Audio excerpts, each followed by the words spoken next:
Bienvenue dans le podcast d'Histoire passé simple. En Russie, les manuels scolaires racontent tous la même histoire. La Russie serait l'héritière directe de la Rousse de Kiev. Mais c'est quoi exactement cette fameuse Rousse de Kiev ?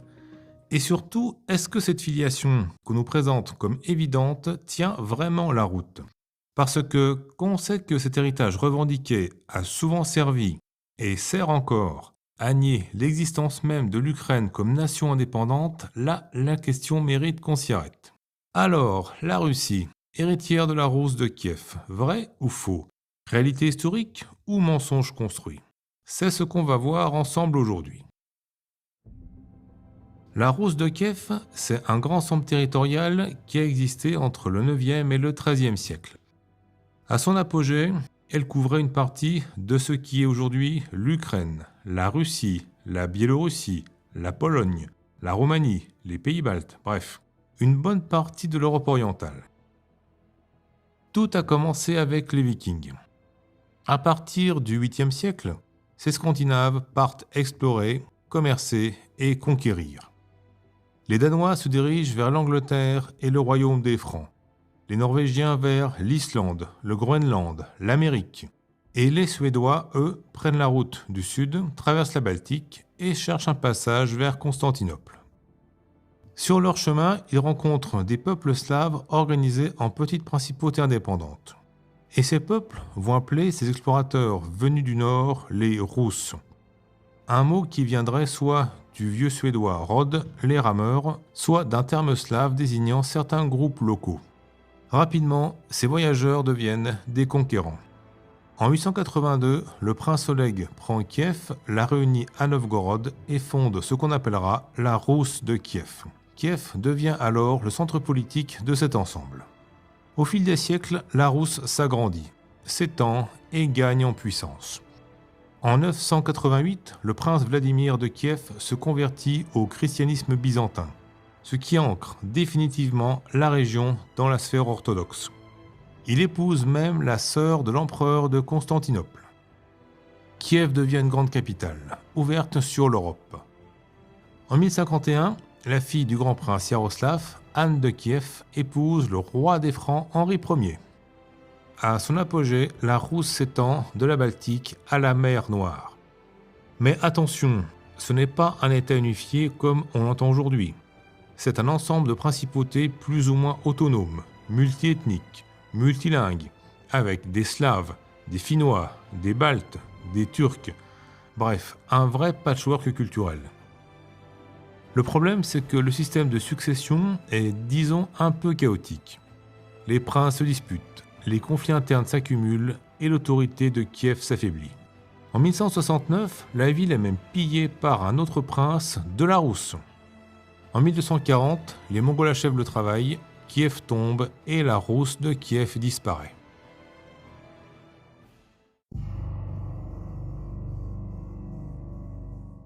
Mais toutes les principautés ne sont pas détruites.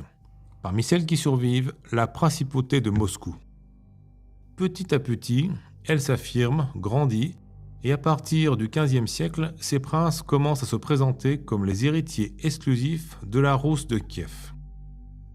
C'est Ivan III au XVe siècle qui se proclame pour la première fois souverain de toutes les Russies. Et ce n'est pas un hasard. Il vient d'épouser la nièce du dernier empereur de Constantinople. Moscou adopte alors l'aigle à deux têtes byzantin et se voit comme la troisième Rome. C'est à ce moment-là qu'apparaît l'idée d'un grand empire chrétien, héritier de Byzance et par extension de la Rousse de Kiev. Une filiation complètement inventée, mais très pratique pour justifier, légitimer la montée en puissance du pouvoir moscovite. Et cette idée ne va jamais disparaître. Quand, en 1721, la principauté de Moscou devient officiellement la Russie, elle revendique cet héritage pour se donner une profondeur historique, une légitimité impériale. Cette revendication peut être condensée dans la formule « Kiev, mère des villes russes ». Une expression qu'on entend souvent en Russie, dans les manuels, les discours politiques, les brochures touristiques. Elle vient d'un texte du XIIe siècle, le récit des temps passés. Elle a été popularisée par l'historiographie impériale russe, puis soviétique, puis à nouveau russe. Ceci en occultant complètement le fait que le récit des temps passés du XIIe siècle ne présentait pas Kiev comme mère des villes russes, mais comme mère des villes de la Rousse. Logique à une époque où la Russie n'existait pas encore. Mais cette expression, reprise et déformée, a été utilisée pour présenter Kiev comme le berceau naturel de la Russie et donc à justifier que les territoires ukrainiens fassent naturellement partie de son empire. Vladimir Poutine a réaffirmé cette idée en 2014 lors de l'annexion de la Crimée. Nous ne sommes pas simplement des voisins proches, nous sommes un même peuple. La Rousse de Kiev est notre source commune et nous ne pouvons pas vivre l'un sans l'autre. Cette phrase dit tout. Elle nie l'existence d'une identité ukrainienne propre. Elle transforme un héritage pluriel et partagé en une histoire unique, centrée sur Moscou. Même s'il y a eu une filiation entre la Russie actuelle et l'ancienne Rousse de Kiev, elle est à bien nuancer, voire à démonter. Alors oui, la région de Moscou faisait partie de la Rousse de Kiev, mais elle n'était qu'une composante parmi d'autres. L'Ukraine, la Biélorussie, la Pologne, la Roumanie, les pays baltes, tous ont une part de cet héritage. Dire que seule la Russie en est l'héritière, c'est simplifier ou falsifier l'histoire. On pourrait répondre qu'il y a continuité du nom.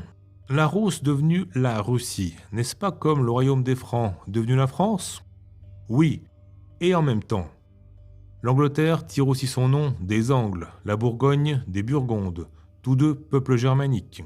Ceci fait-il des Anglais et des Bourguignons des Allemands ? De même, les Auvergnats sont-ils des Celtes parce que leur région, l'Auvergne, tire son nom du peuple celte des Arvernes ? Et là, on parle de continuité réelle dans les noms des lieux et des peuples. Or, le nom Russie lui-même est une réécriture. Le mot vient d'une forme grecque de Rousse, adoptée au XVIIIe siècle pour donner une touche impériale et antique au pouvoir moscovite. À l'époque médiévale, on parlait plutôt des Ruthènes pour désigner les peuples de la Rousse.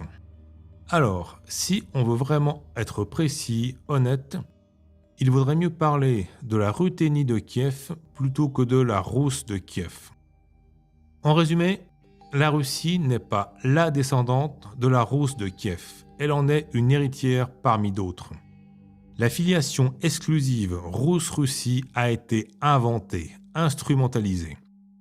Mais au fil des siècles, cette idée d'un lien exclusif a servi à construire un récit national, un mythe impérial, puis un argument politique.